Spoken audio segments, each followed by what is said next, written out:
کے سلسلے میں امیر کائنات کی.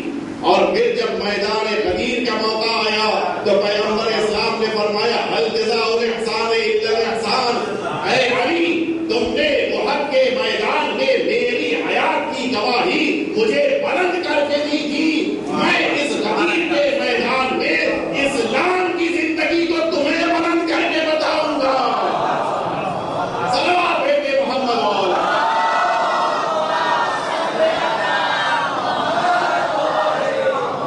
کیا انتظام فرمایا ہے اس غدیر کے میدان میں. پیغمبر اسلام نے آپ ملاحظہ فرمائے حضور اکرم نے سارے علاقوں میں یہ خبر پہنچا دی گئی ہے کہ حضور اکرم حج میں نکل رہے ہیں.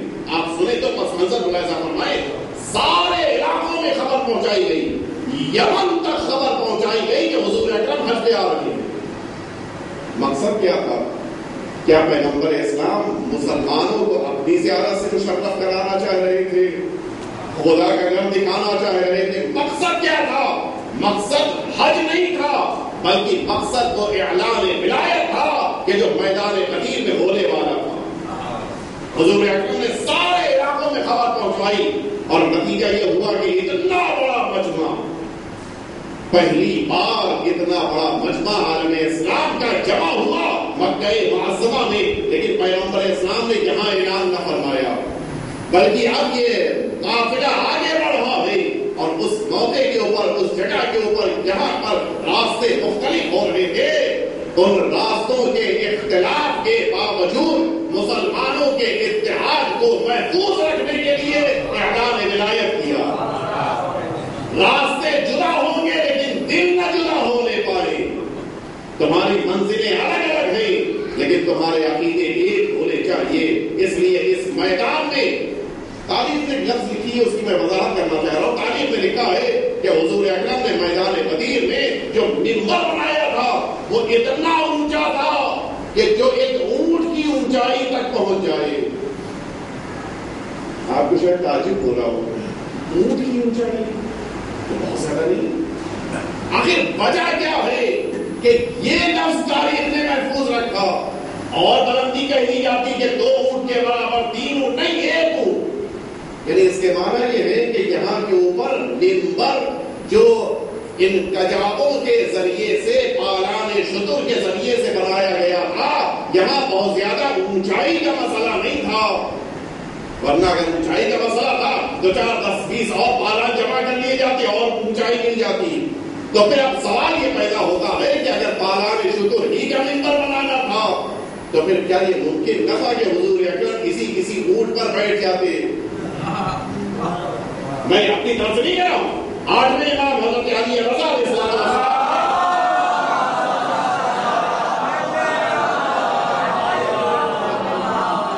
آپ محسوس کر رہے ہیں نئیشا پور سے آپ گزر رہے ہیں.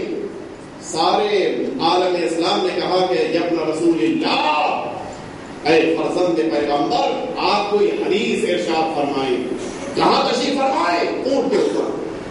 آپ نے اسی شتر کی بلندی سے وہ حدیث جو سلسلۃ الذہب کہلاتی ہے اس حدیث کو بیان کر دیا.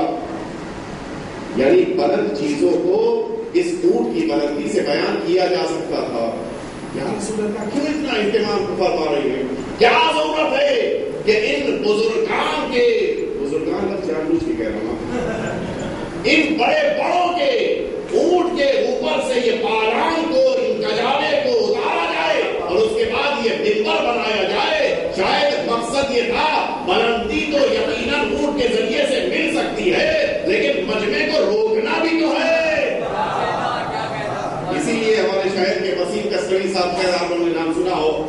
کبھی کبھی ان کے اشعار لوگوں کے درمیان مشہور ہو جاتے ہیں. ان کا ایک شعر بڑا مشہور ہے کہ وہ کہتے ہیں کہ یقیناً یہ بہت بڑی فضیلت ہے کہ پیغمبر اسلام امیر کائنات کی ولایت کا اعلان کرنے جا رہے ہیں لیکن اس کے لیے جو منبر کا اہتمام کیا ہے اس کے لیے کہتے ہیں کہ اس بات سے نبی نے چلے جائے نہ کہیں. اس واسطے نبی نے چلے جائے نہ کہیں رکھوا لیے تھے ان کے کجاوے غدیر میں. تو یہ مقصد منبر کا نہیں تھا. منبر تو یقیناً ان کی بلندی کے ذریعے سے اختیار کیا جا سکتا تھا لیکن حضور اکرم کا اصل مقصد یہ تھا تاکہ یہ مجمع منتشر نہ ہونے پائے. لیکن اس منبر کے مکمل ہو جانے کے بعد اب جناب سلمان، جناب بلال، ان سب کی ایک ذمہ داری یہ ہے کہ سارا مجمع جمع کرو اور سب کے درمیان یہ اعلان کرو کہ الصلاۃ الجامعہ، باجماعت نماز. آپ انصاف سے بتائیں، اگر ہم آپ یہ کام کرتے، مولانا نے یقیناً پوسٹر چھاپا ہوگا، مولانا نے یقیناً اعلان کیا ہوگا. اگر اعلان میں یہ لکھ دیا جاتا کہ محفل غدیر نہیں، نماز غدیر ہے، تو یہاں آنے کے بعد آپ کو اخلاص کا حق تھا یا نہیں تھا؟ مولانا لفظ استعمال کیا ہے نماز منعقد کر رہے ہیں، جشن. لیکن یہ کام تو پیغمبر اسلام نے فرما دیا. جناب سلمان نے اپنی طرف سے الصلاۃ الجامعہ کہہ دیا ہوگا تو شاید ممکن ہے یہ کہہ دیا جاتا کہ شاید زبان سے خطا ہو گئی. جناب بلال نے اپنی طرف سے کہہ دیا ہوگا تو شاید ممکن ہے کہ یہ احساس ہو جاتا کہ شاید کچھ اشتباہ ہو گیا ہو. لیکن خود پیغمبر اسلام نے یہ فرمایا تھا کہ جاؤ، جا کر اس مجمع سے کہو کہ الصلاۃ الجامعہ، نماز باجماعت. یعنی اب سمجھ میں آیا. ہم لوگ یہ سمجھتے ہیں کہ لوگوں کا جمع ہو کر ایک جگہ کے اوپر کسی شخص کی ابتدا میں جس عمل کو انجام دیا جاتا ہے اسے نماز جماعت کہا جاتا ہے. لیکن پیغمبر اسلام اس حدیث کے میدان میں بتا رہے ہیں جماعت کا اصل مقصد یہ ہے کہ علی کو امیر مانا جائے.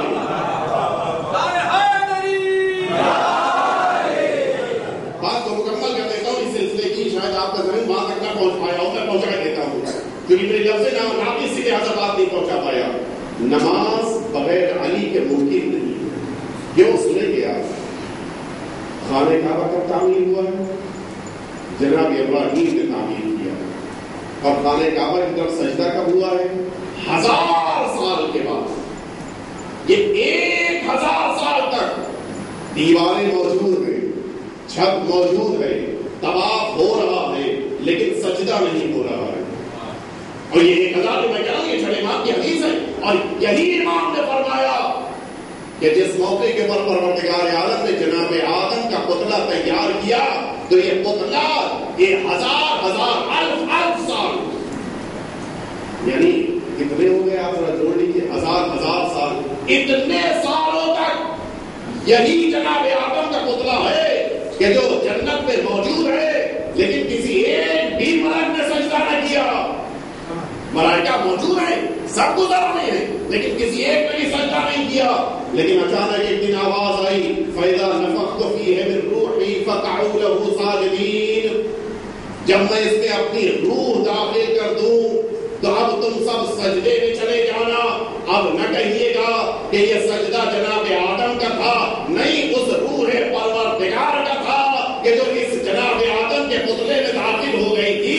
یعنی اس کے معنی یہ ہے پہلے سے آنکھ موجود تھی، کان موجود تھے، جسم موجود تھا، ہاتھ موجود تھے، لیکن جب تک روح پروردگار نہیں آ گئی یہ پتلا لائے سجدہ نہ بنا. اب مجھے کہنے دیجیے چھت موجود ہے، دیواریں موجود ہیں، زمین موجود ہے، کعبے کے لیے سب کچھ موجود ہے، لیکن جب تک روح پروردگار نہیں آئی سجدہ نہیں ہوا ہے.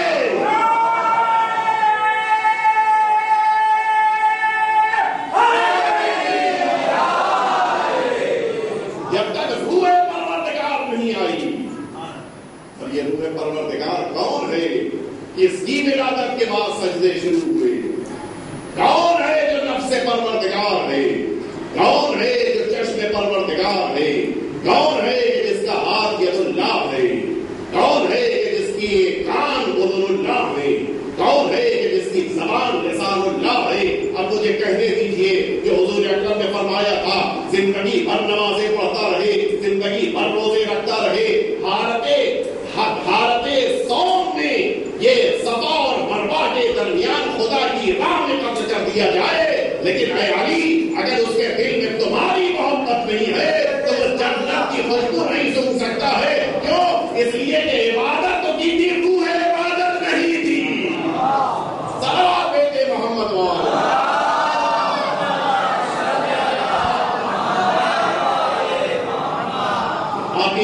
پروردگار نے امیر کائنات کو یہ درجہ عطا کیا ہے، اور اسی لیے حضور اکرم نے اس میدان میں جس موقع کے اوپر اعلان کرنا شروع کیا، بہت سے لوگ یہ سوچتے ہیں، آپ ذرا غور کیجیے، بہت سے لوگوں کی ذہنوں میں تصور ہے، نادان قسم کے افراد یہ سوچتے ہیں کہ پروردگار کی طرف سے رسالت آپ نے اعلان تو کر دیا، لیکن لفظ مولا کے معنی بھائی کے ہیں، لفظ مولا کے معنی مثال کے طور پر دوست کے ہیں، مخلص کے ہیں، بہت سے معنی ذہنوں میں آتے ہیں، لیکن یہ بھول جاتے ہیں کہ میدان غدیر میں صرف امیر کائنات ہی کی ولایت کا اعلان نہیں ہوا ہے، بلکہ اس میدان غدیر میں امیر کائنات کے اعلان ولایت سے پہلے حضور اکرم نے اپنے مولا ہونے کا بھی ذکر کیا ہے۔ کیا فرمایا تھا؟ یہی تو جملہ فرمایا تھا کہ جس کا میں مولا، یعنی اس کے معنی یہ ہے کہ مسئلہ صرف امیر کائنات کی ولایت کا نہیں ہے، مسئلہ حضور اکرم کی بھی ولایت کا ہے۔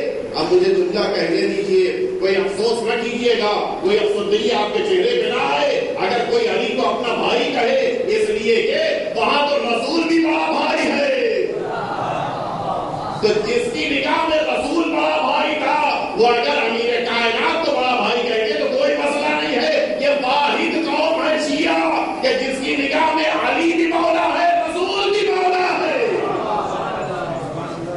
اور یہی وجہ ہے کہ پیغمبر اسلام نے جس موقع کے اوپر میدان غدیر میں اعلان کیا ایک اعتراض ہے کہ جو اس سال بھی پیش کیا جا رہا ہے اور کئی سالوں سے یہ چل رہا ہے، کیا فائدہ ہوا؟ رسالت آپ کے اعلان کا فائدہ ہی کیا ہوا؟ اس لیے کہ رسول جیسا متفر، رسول جیسا بصیرت رکھنے والا انسان اتنے بڑے مجمع میں اعلان کر رہا ہے اور مانا کتنوں نے؟ ذرا انصاف سے بتائیں، امیر کائنات کی ولایت کتنے لوگوں نے مانا؟ 1.25 لاکھ کا مجمع، اور ماننے والے شاید 10,000 بھی نہیں، ماننے والے شاید 5,000 بھی نہ نکل پائے، تو پھر رسالت پاک کے اعلان کا فائدہ کیا ہوا؟ سنیں کیا فائدہ ہوا؟ پہلے یہ سمجھیں کہ رسول کون ہے، تب سمجھ میں آئے گا کہ اعلان غدیر کا فائدہ کیا ہوا۔ جس موقع کے اوپر امیر کائنات حضرت علی ابن ابی طالب علیہ السلام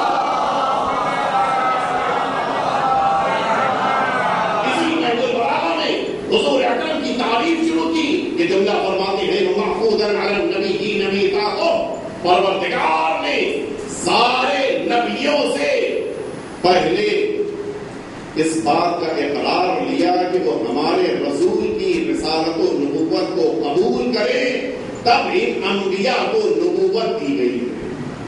جناب آدم کب نبی بنے؟ جب ہمارے رسول کو اپنا آقا مانا۔ جناب موسیٰ کب نبی بنے؟ جب ہمارے رسول کو اپنا آقا مانا۔ جناب عیسیٰ کب نبی بنے؟ جب ہمارے رسول کو اپنا سرپرست مانا۔ جناب یعقوب کب نبی بنے؟ جب ہمارے رسول کی رسالت و نبوت کا اقرار کر لیا۔ یعنی اس کے معنی یہ ہے حضور اکرم کی نبوت کا اقرار سارے انبیاء نے کیا ہے۔ یعنی آدم کا مولا کون ہے؟ ہمارے رسول ہے۔ موسیٰ کا مولا ہمارے رسول، عیسیٰ کا مولا ہمارے رسول۔ اتنی عظمتوں پر فائز رسول جب اگر یہ کہہ رہا ہے کہ جس کا میں مولا ہوں اس کے یہ علی مولا ہے، تو اب ان لوگوں میں شمار کرو کہ کتنے علی کے ماننے والے ہیں۔ اب یہ دیکھو کہ انبیاء کی فہرست کتنی لمبی ہے۔ آدم کا مولا رسول تھے، اب علی ہیں۔ نوح کے مولا رسول تھے، اب علی ہیں۔ عیسیٰ کے مولا رسول تھے، اب علی ہیں۔ یعنی ابھی تک انبیاء کے مولا رسول تھے، غدیر کے بعد علی مولا ہے۔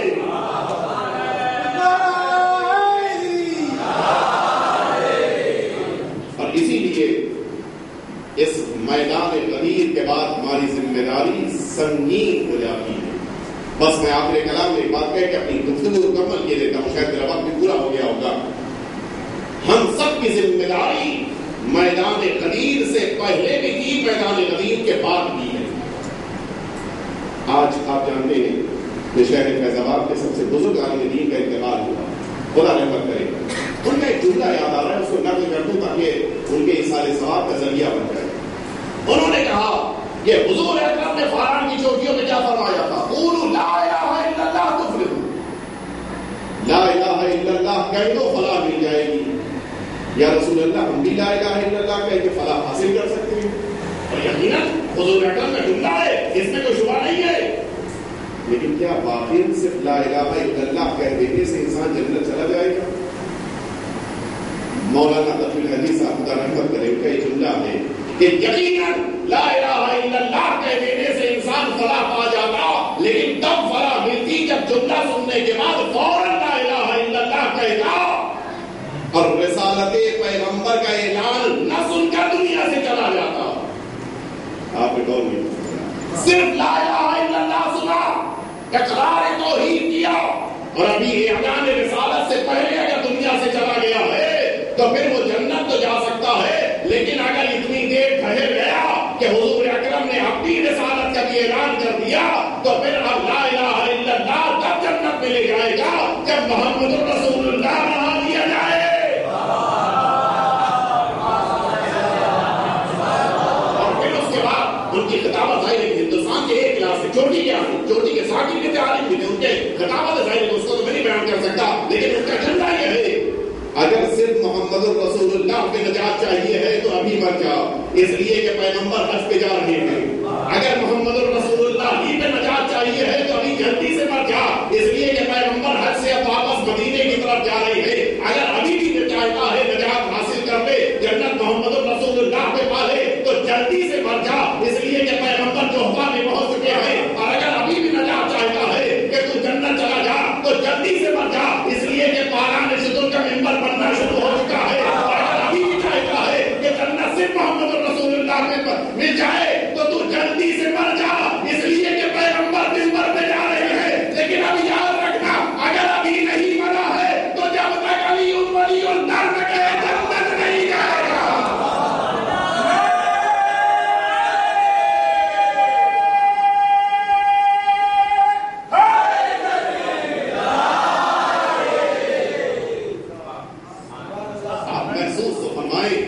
کلمہ لا الہ الا اللہ نجات دے گا، لیکن تب جب تک کہ محمد رسول اللہ کا اعلان نہ سنا۔ محمد رسول اللہ تب تک نجات دے گا جب تک کہ علی ولی اللہ کا کلمہ نہ سنا ہو۔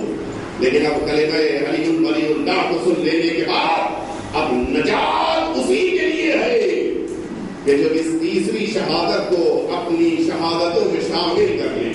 بس میری گفتگو مکمل ہو گئی۔ ولی پروردگار ہے امیر المؤمنین، قرآن مجید کہہ رہا ہے الا ان اولیاء اللہ لا خوف علیہم ولا هم يحزنون۔ جو خدا کے ولی ہوتے ہیں نہ ان کے دل میں خوف ہوتا ہے نہ وہ حزن میں مبتلا ہوتے ہیں۔ اب اگر کسی کے لیے پیغمبر غار میں یہ کہتے کہ لا تحزن، خدا نے کیا کہا تھا؟ حزن نہیں آتا، اور پیغمبر کہنے لا تحزن، حزن نہ اختیار کرنا، یعنی اس جملے سے پہلے اس کے اندر حزن تھا۔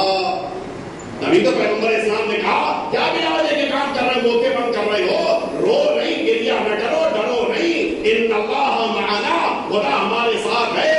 اس کے معنی یہ ہے کہ کوئی ایسا تھا کہ جو سانپ سے ڈر گیا، کوئی ایسا تھا جو دشمنوں سے خوف زدہ ہو گیا، لیکن کوئی ایسا تھا کہ نہ دشمنوں کے خوف میں مبتلا ہوا بلکہ رات بھر تلواروں کے سائے میں سوتا رہا، اور کوئی ایسا بھی تھا کہ وہاں تو سانپ سے ڈر رہا تھا، یہاں اپنے ہاتھوں سے کلہسٹر چیر رہا ہے۔ یعنی یہ وہ ہے جو یہاں بھی ڈرے وہاں بھی ڈرے، اور یہ علی وہ ہے نہ وہاں ڈرے نہ یہاں ڈرے۔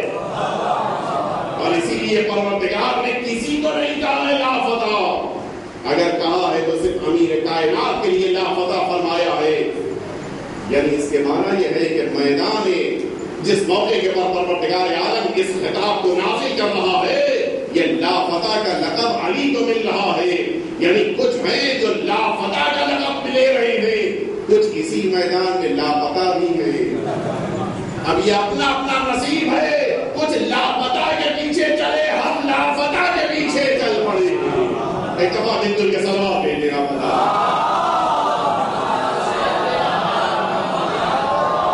آج کے دن کی دعاؤں میں اس بات کی تاکید ہے کہ پروردگار سے یہ دعا کرو کہ خدایا ہم سب کو زندگی کے آخری لمحات تک اور ہماری نسلوں کو امیر کائنات کے قدموں سے وابستہ رہنے کی توفیق عنایت فرما۔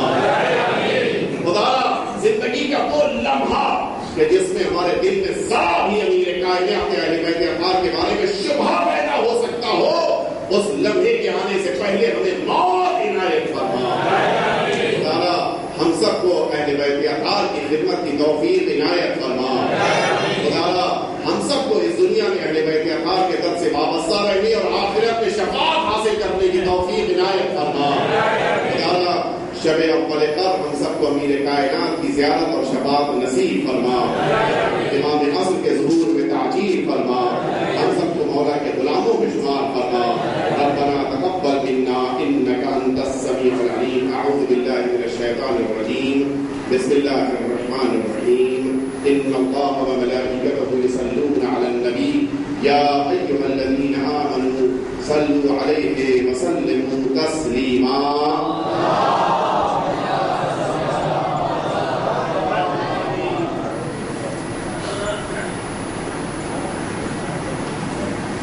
جزاک اللہ شکریہ۔ بہترین انداز، لہجہ، اردو اور ہر نظریے سے ایک بہترین عالم اور طلباء کرام جو پڑھتے ہیں مولانا کے اندر نجوی ہاؤس میں پڑھاتے ہیں مولانا، تو بہترین طریقے سے انہوں نے تقریر کو پیش کیا۔ ایک بہترین نقطہ یہ تھا کہ خانہ کعبہ کی دیواریں کھڑی ہو چکی تھیں اور 1000 برس تک سجدے نہیں ہو رہے تھے، گویا انتظار کیا جا رہا تھا کعبے کے پاس جب تک مولود کعبہ آ جائے۔ ارے کون فرمائے 13 رجب کو ختم، ہر افسانہ ہو گیا۔ 13 رجب کو ختم، ہر افسانہ ہو گیا، کعبہ خود اپنی شمع کا پروانہ ہو گیا۔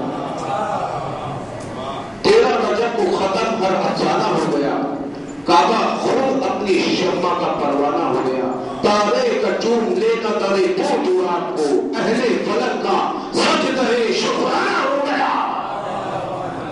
اہل فلک کا سجدہ شکرانہ ہو گیا۔ اس کے بعد انعامات تقسیم بھی کرنے ہیں۔ جو والدین برقع پہناتے ہیں اپنے بچیوں سے، تو سب پر واجب ہے اپنے بچی جو بالغ ہو چکی ہے ان کو برقع پہنائیے۔ لیکن یہ سیرت فاطمہ الزہرا سلام اللہ علیہا ہے۔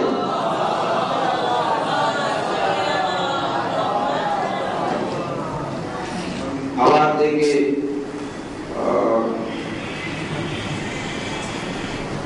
ایک منٹ بھی۔ امیر حسن صاحب کہاں گئے؟ ابھی جو بیٹھے ہوئے تھے۔ حیدر علی صاحب آپ آئیں اور انعام لے جائیں۔ مولانا کے ہاتھ سے انعام تقسیم ہوگا۔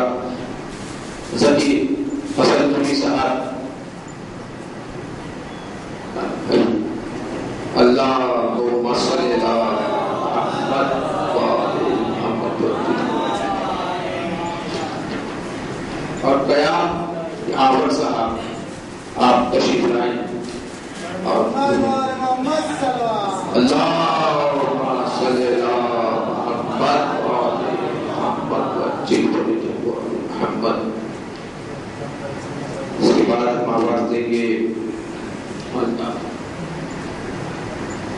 اگر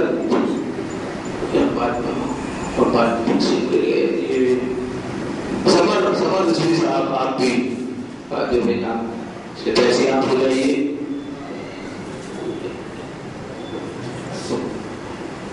سمر رسولی صاحب،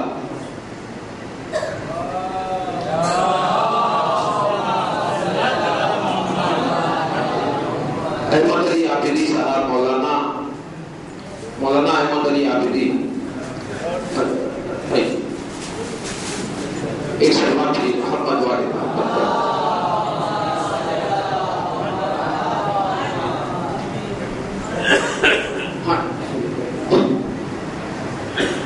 اس کے بعد ہم آواز دیں گے اطہر علی صاحب کو کہ آئیں اور نظرانہ عقیدت پیش کریں۔ آپ لوگ ایک درود کے ساتھ ان کا استقبال کریے۔ اللہم صلی علی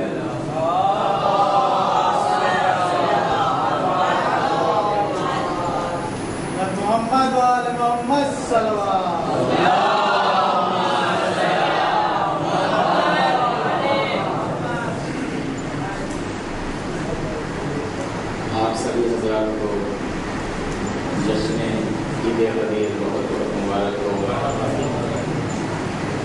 جبکہ آج ضرورت نہیں تھی کہنے کی علی والوں کے درمیان کہ آگے آنے تک کا انتظار کیا جائے، پھر بھی ہم تھوڑا انتظار کریں گے، آپ یہ مرتبہ سلوات پڑھتے ہوئے آگے آ جائیں گے۔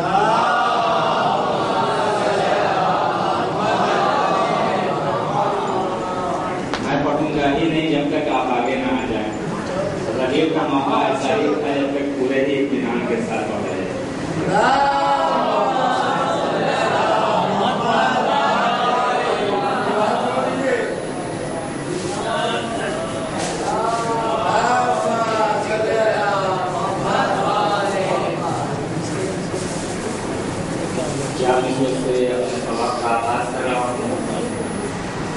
کہ ذات وحدت پہ بھروسہ تھا علی کو اتنا، مولانا موصوف نے فرمایا کہ ایسا لگ رہا ہے کہ جشن عید غدیر میں نہیں بیٹھتے ہیں، اس لیے ایک من پہ جیتی جاتی صلوات پڑھ دیجیے۔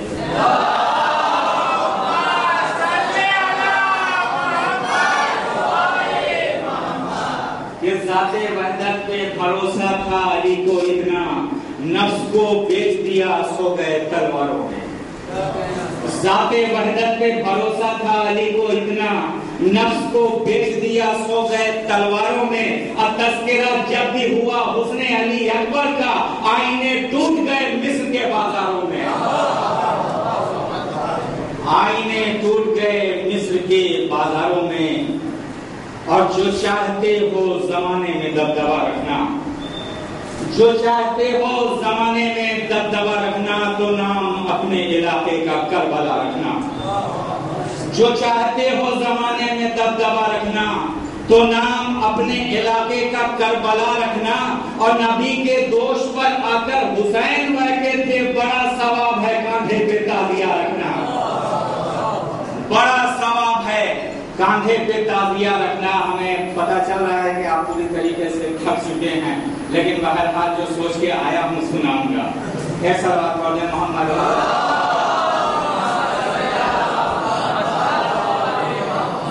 اب تعزیے کے حوالے سے اگلا شعر کہ جو شخص تعزیے سے بچا کر نظر گیا، جو شخص تعزیے سے بچا کر نظر گیا، سمجھو کہ اپنی موت سے پہلے ہی مر گیا۔ جو شخص تعزیے سے بچا کر نظر گیا، سمجھو کہ اپنی موت سے پہلے ہی مر گیا۔ اب دربار میں یزید کے سرور کا سر گیا، مقتول بولتا ہوا قاتل کے گھر گیا۔ دربار میں یزید کے سرور کا سر گیا، مقتول بولتا ہوا قاتل کے گھر گیا۔ اور آج دیکھیے گا تیر کا رواج نہیں ہے، ہر جگہ اسلحہ بم بارود کا رواج ہے۔ میں بتاتا ہوں کہ تیر کا رواج کیوں ختم ہو گیا۔ جو شخص تعزیے سے بچا کر نظر گیا، سمجھو کہ اپنی موت سے پہلے ہی مر گیا۔ اور دربار میں یزید کے سرور کا سر گیا، مقتول بولتا ہوا قاتل کے گھر گیا۔ اب کہتا تھا تیر اب میں کبھی اڑ نہ پاؤں گا، ایک بچہ ہنستے ہنستے میرے پر کتر گیا۔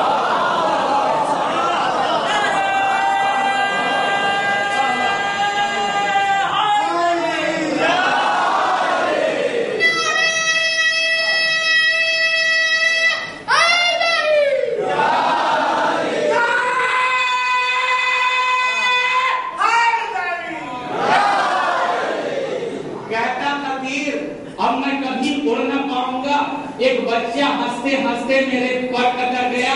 تو سرور سے بھیک لینے کا انداز چاہیے، سرور سے بھیک لینے کا انداز چاہیے۔ مجھ کو بڑی تلاش ہے فطرس کدھر گیا، مجھ کو بڑی تلاش ہے فطرس کدھر گیا۔ اور جو لوگ بھی یہ کہہ دیتے ہیں کہ چوتھے امام کے حوالے سے اتنے لاغر تھے، اتنے کمزور تھے، میں تو طالب علم ہم مولانا اصلاح کریں گے کہ جو بھی امام ہوتا ہے اپنے زمانے کا، اکثر بات پڑھ رہے ہیں محمد،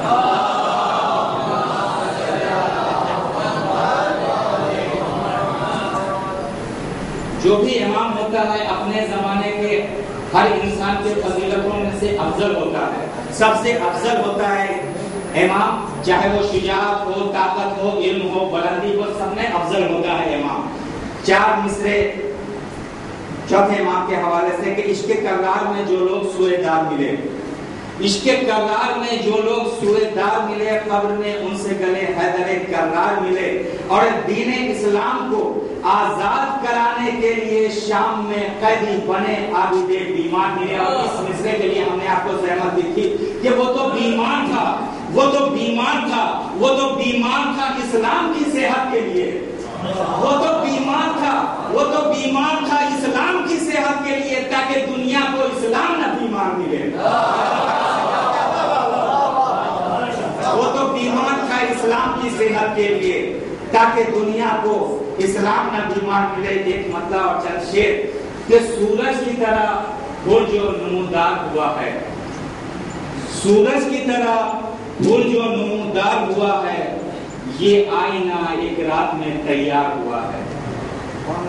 سورج کی طرح برج و نمودار ہوا ہے، یہ آئینہ ایک رات میں تیار ہوا ہے، اور جس غر کو اذانے نہ جگا پائی وہی غر شبیر کی آواز پہ بیدار ہوا ہے۔ جس غر کو اذانے نہ جگا پائی وہی غر شبیر کی آواز پہ بیدار ہوا ہے، اور ہر بات میں کرنے لگا شبیر کی باتیں، ہر بات میں کرنے لگا شبیر کی باتیں۔ اب جا کے یہ انسان سمجھدار ہوا ہے، اب جا کے یہ انسان سمجھدار ہوا ہے۔ اور شبیر کا غم، آخری شعر بہت ہی مختصر کے ساتھ، کہ شبیر کا غم ایسا سمندر ہے کہ جس میں، پیغام ہے بہت بڑا، شبیر کا غم ایسا سمندر ہے کہ جس میں جو ٹھیک سے ڈوبا ہے وہی مار ہوا ہے۔ شبیر کا غم ایسا سمندر ہے کہ جس میں جو ٹھیک سے ڈوبا ہے وہی پار ہوا ہے۔ محمد و محمد صلی اللہ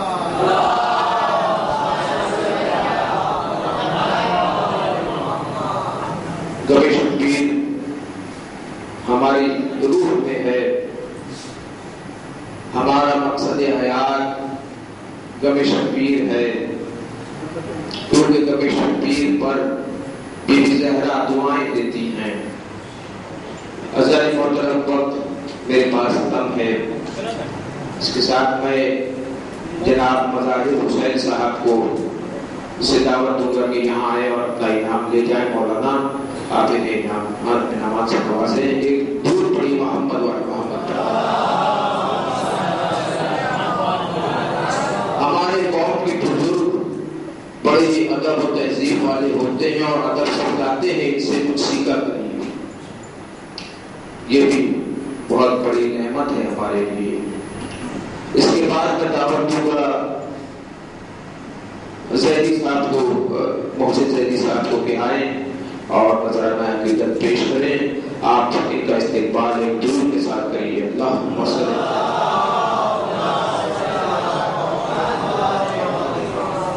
ایک نعرہ حیدری۔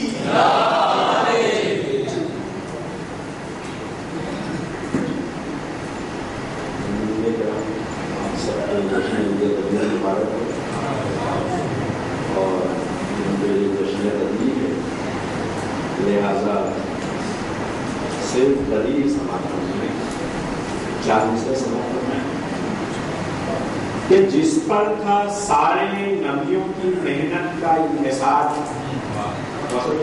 کہ جس پر تھا سارے نبیوں کی محنت کا انحصار، نازل ہوئی نبی پہ وہ آیت بدیر میں، نازل ہوئی نبی پہ وہ آیت بدیر میں، اور دہراتے آ رہے ہیں اسی کو ہم آج تک۔ آپ کو سمجھ رہے ہیں کہ دہراتے آ رہے ہیں اسی کو ہم آج تک، جو دی گئی اذان و اقامت غدیر میں، جو دی گئی اذان و اقامت غدیر میں، دہراتے آ رہے ہیں اسی کو ہم آج تک، جو دی گئی اذان و اقامت غدیر میں۔ اور 40 سے یہ دیکھیے کہ ہوتی نہیں خوشی جسے جشن غدیر سے، ہوتی نہیں خوشی جسے جشن غدیر سے، منبر نہ اس کو صاحب منبر عزیز ہے، ہوتی نہیں خوشی جسے جشن غدیر سے، منبر نہ اس کو صاحب منبر عزیز ہے، اور غیروں کی بات بے فضل جانشین پیمبر عزیز ہے، بے فضل جانشین پیمبر عزیز ہے۔ اور منقبت کے چند اشعار پیش کر رہا ہوں، بیدار ہو کے سن لیجیے گا، بس بہت مختصر ہے۔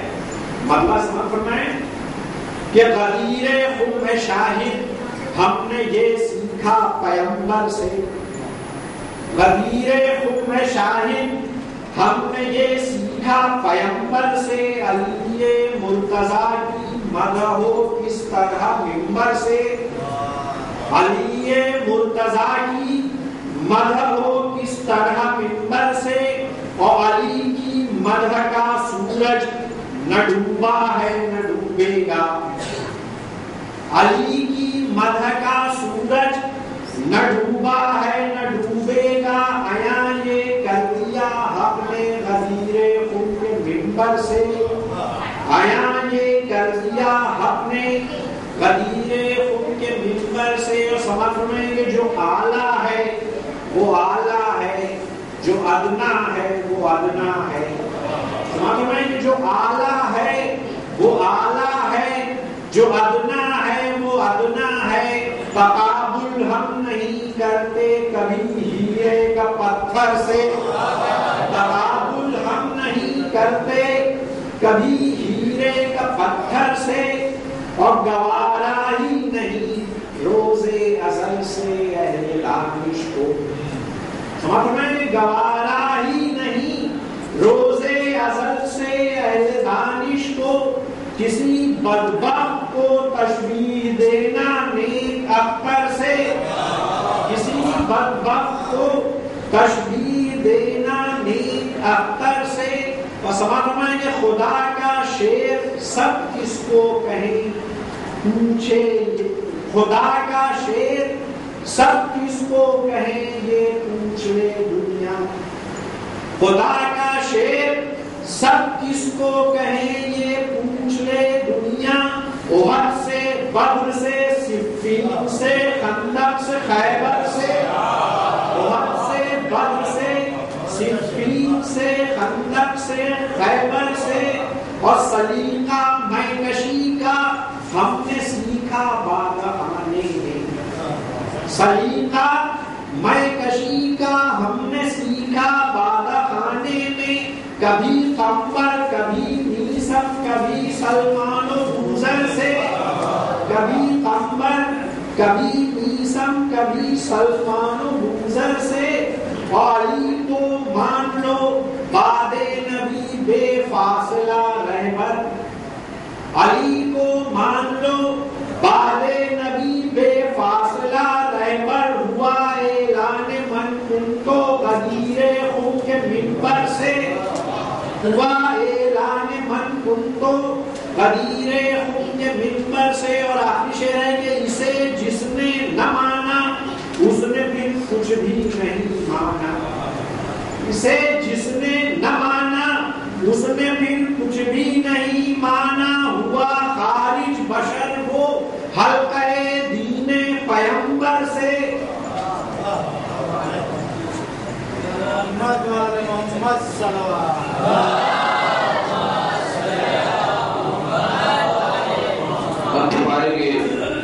دولے میاں کو کرائیں اور اپنا انعام لے جائیں۔ آپ لوگ ایک درود پڑھ کے استقبال کریے۔ اللہ